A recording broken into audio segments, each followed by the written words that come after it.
All right, Shalom. First and foremost, want to give all praises, honor, and glory to Yahweh Ba'ashem, Yahweh Shai Ba'ashem Akakwadash. Double honors to the elders and apostles, the great millstone that told me this truth.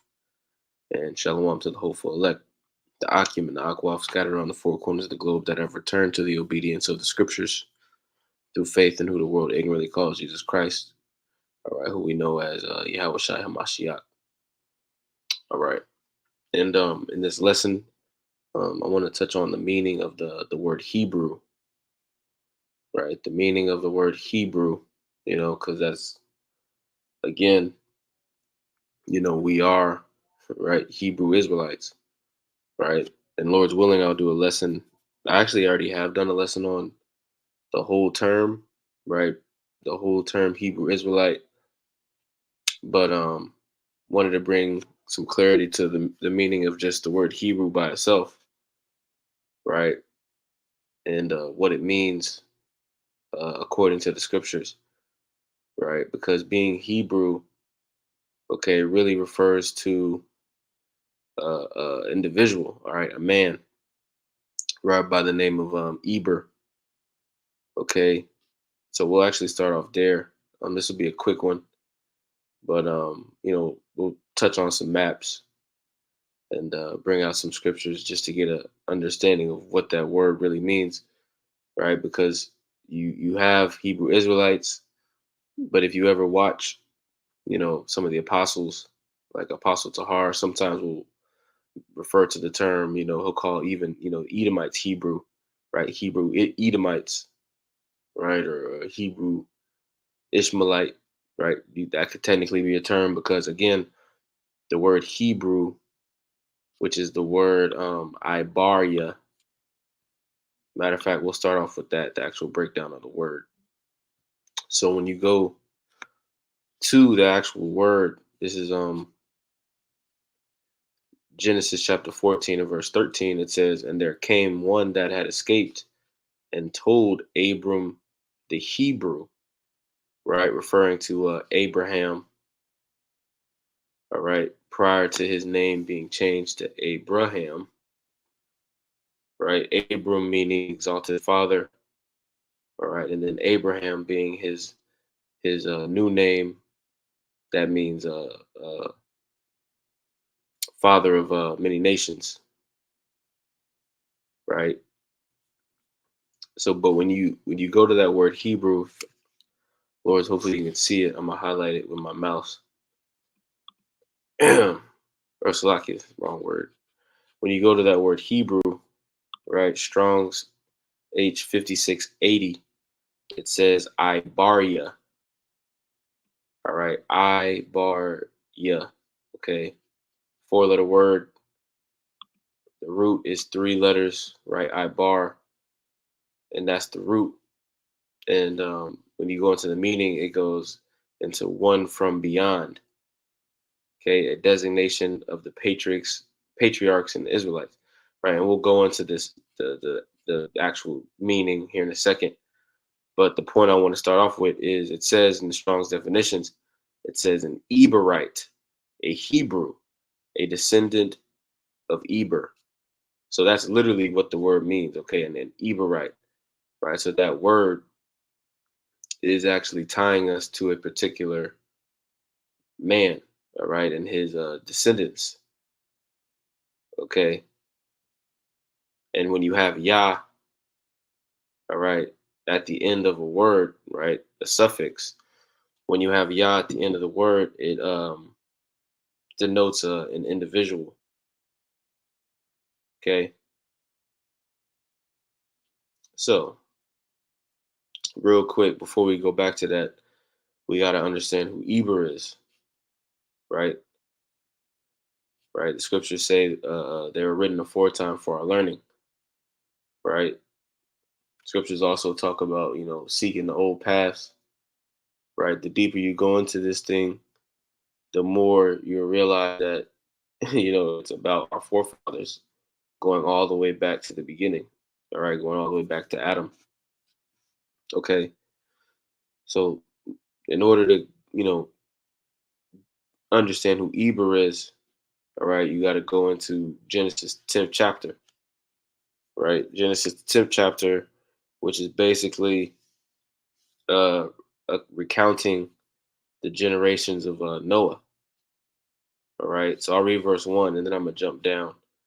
All right, this is Genesis chapter 10 and verse 1. It says, "Now these are the generations of the sons of Noah, Shem, Ham, and Japheth, and unto them were sons born after the flood." All right, so you had Noah, and then you had his three sons, who basically repopulate the planet Earth.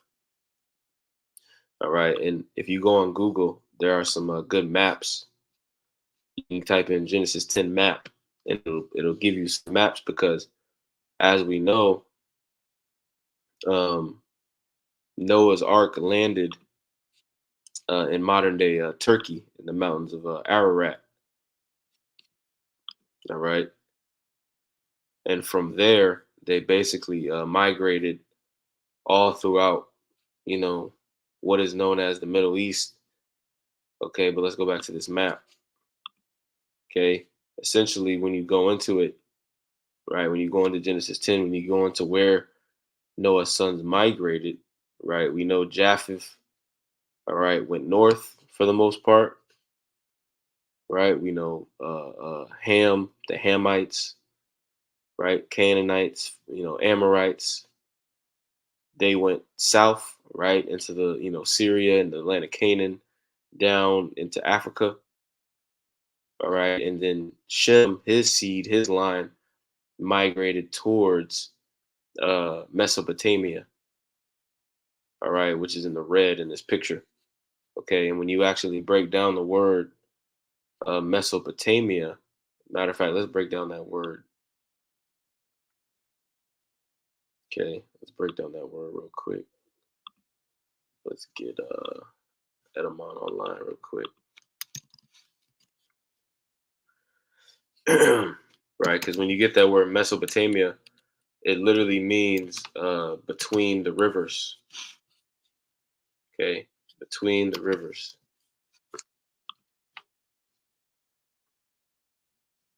Right, so it says when you type in Mesopotamia on Edom Online, it says an ancient name for the land that lies between the Tigris and the Euphrates rivers north of Babylon in modern Iraq. Okay, literally a country between two rivers, Mesos meaning middle, and Potamos meaning river. So between the rivers.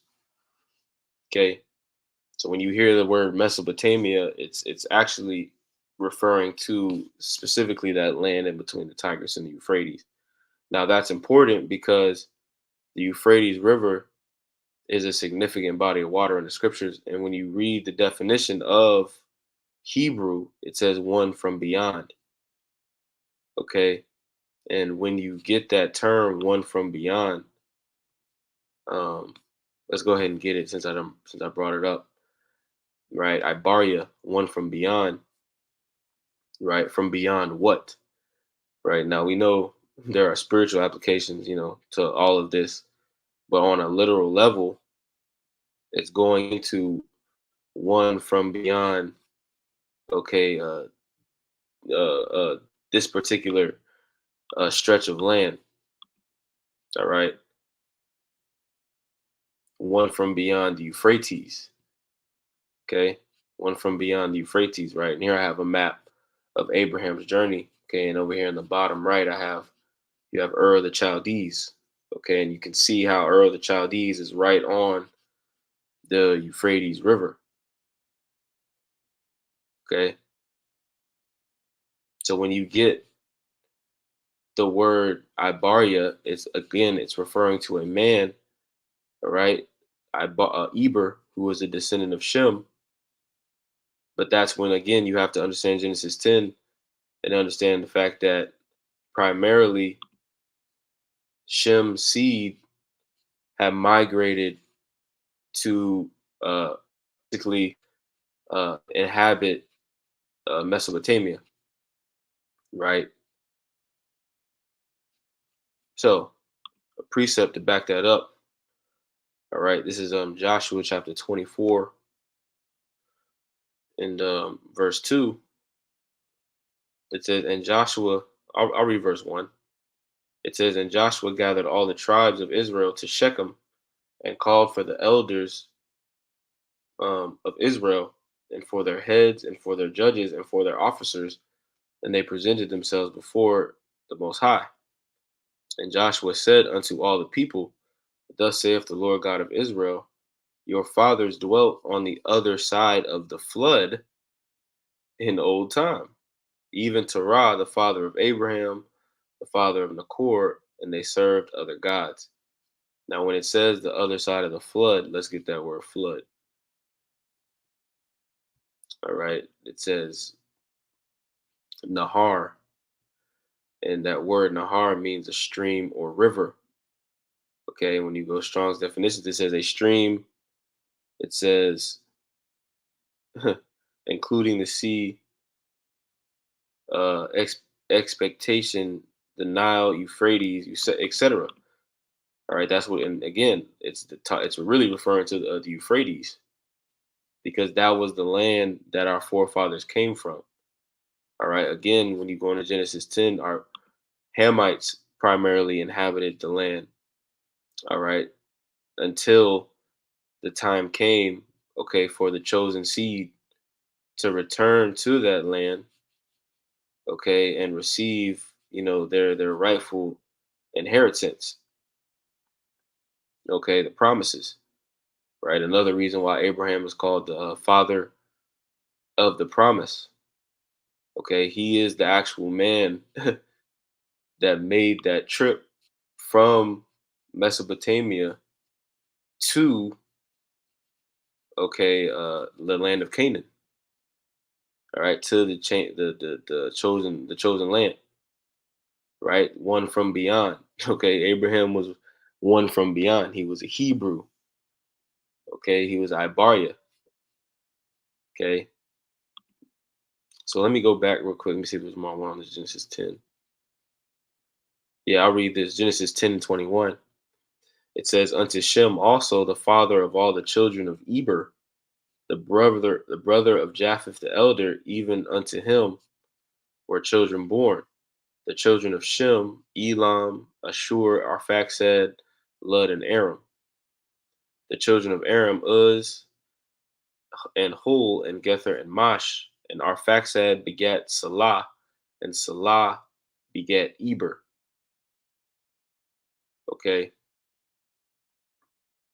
so again, that's the meaning of that word Hebrew. Okay, it's denoting really a specific lineage, right? And then when you get into the term Hebrew Israelite, it's denoting a specific lineage even further. It's getting even more specific, right? Even more specific, right? Referring to, the descendants of Jacob, right? Because Jacob is named, he's the one whose name was changed to Israel. All right. And then, obviously, again, you can look at this word Ibaria on a spiritual note, right? One from beyond, right? Because we know, right, the law, statutes, and commandments, okay, the way of life that we've been given, it goes all the way back to Adam, right? It goes all the way back to the garden, all right, and you know, the breath of life that he received, okay, which was basically, you know, the path, if you will, to immortality, right? And it also goes back to the fact that, we were created, in the image of, the Alahayim, right? In their image, in their likeness, right? We are the sons of God, okay? But, Lord's will, I can do a lesson on the spiritual aspect of that. But I just wanted to touch on those few scriptures. Let me see if there's anything else I want to get. Got that. Matter of fact, I'll go ahead and finish with this. This is Genesis chapter 12 and verse 1. It says, now the Lord said unto Abram, get thee out of thy country and from thy kindred, and from thy father's house, unto a land that I will show thee. All right. And I'll leave it, I'll finish on that. Because again, that call for Abraham to leave Ur of the Chaldees, that call for Abraham to basically forsake everything that he knew and to go on a pilgrimage, go on a journey to the land of Canaan.